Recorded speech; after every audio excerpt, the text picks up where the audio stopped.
A Man Called Over by Fredrik Backman is my favorite book. I can't even lie. Um, it's just one book that I have read and reread, and every time it's just such a warm hug. Yes. Hi, I'm Roving. Welcome to Roving Tree Books, and today I'll be reviewing A Man Called. Now, this is where it gets funny.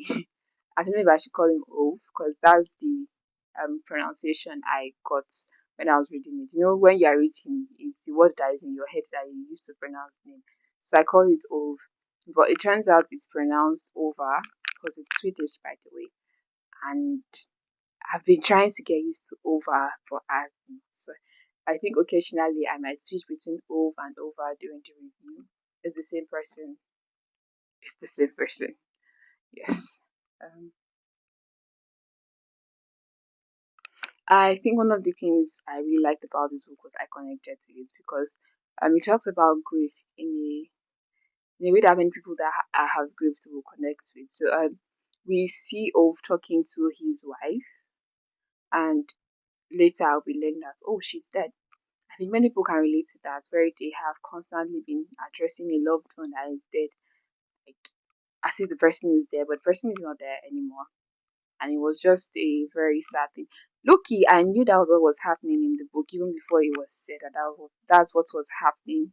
I just knew because I think because she wasn't giving a response. So when I just was like, yeah, this is probably what has happened, or maybe she doesn't speak. Those were my assumptions, but I realized like, oh, I was right, you know. Mhm. And one thing this book showcases is Backman's ability to make you laugh and cry, probably at the same time, even.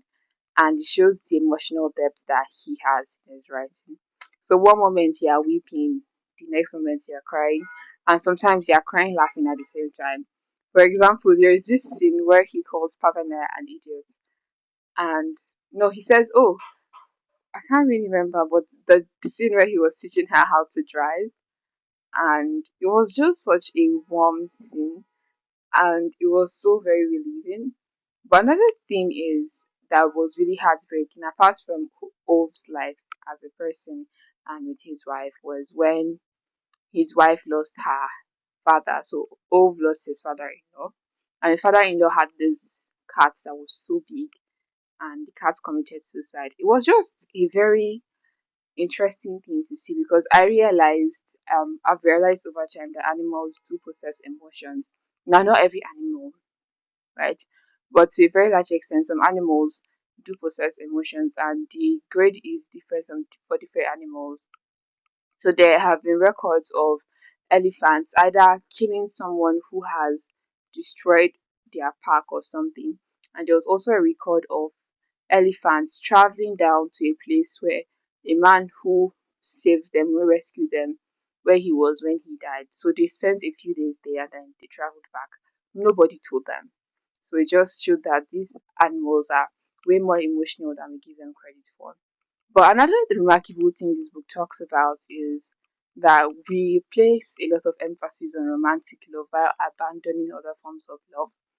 And we see how Pavane and Ove, how they loved each other. Like there was nothing romantic going on, but they loved each other so much.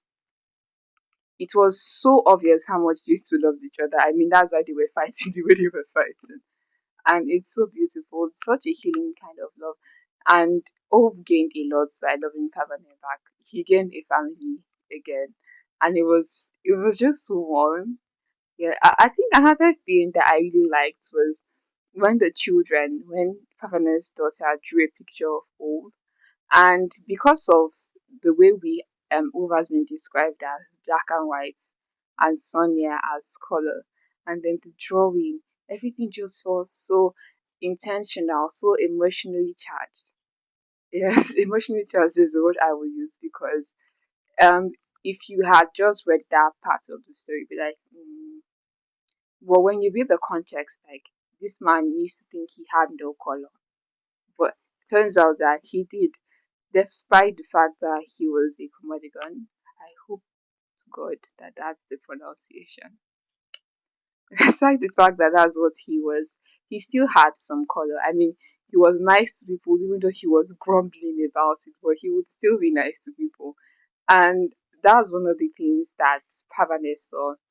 And she just felt like, well, this man, there's still a bit of heart in you.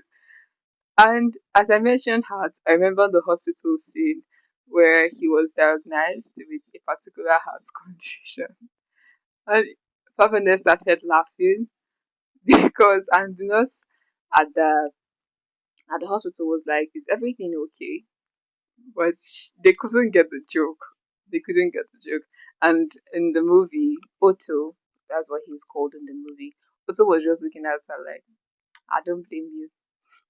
You don't see me finish now. Why? I don't blame you." And the beautiful thing about this book is that the emotional depth in this book is something you can see in Frederick's writing. Even when he's writing about things about his family, you see he's someone that takes the mundane very seriously. He doesn't look at ordinary things of life and then just deem it as ordinary and forgettable things.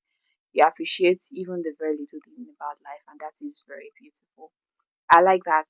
I like the respect that he gives to life because many people they just forget that, oh, these are the important things in life. But he doesn't. He pays attention. He knows that family is important, and so that's why family play a huge role. Later on, I found out that this book was written in honor of a friend of his that committed suicide.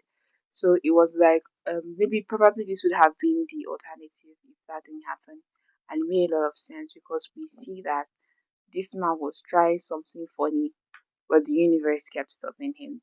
Another thing that I like to talk about when I talk about this book is that it shows that life can change for anybody anytime, positively and negatively. I mean, we could watch Olive's life and see how, oh, something good happened, oh, something bad happened, oh, something good happens, oh, something bad happened.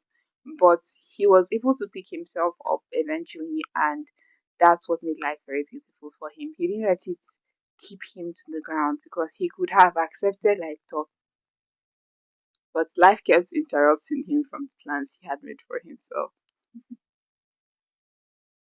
Hmm.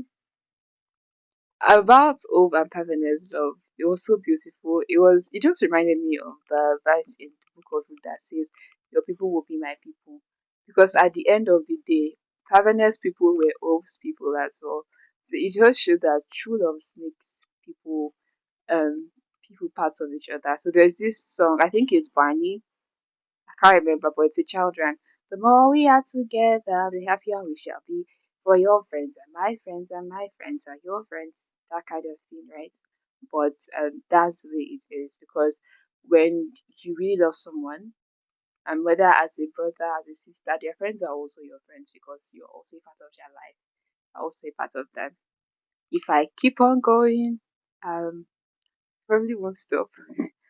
And funny thing is, I think I've run out of things to say about a man called Over as well.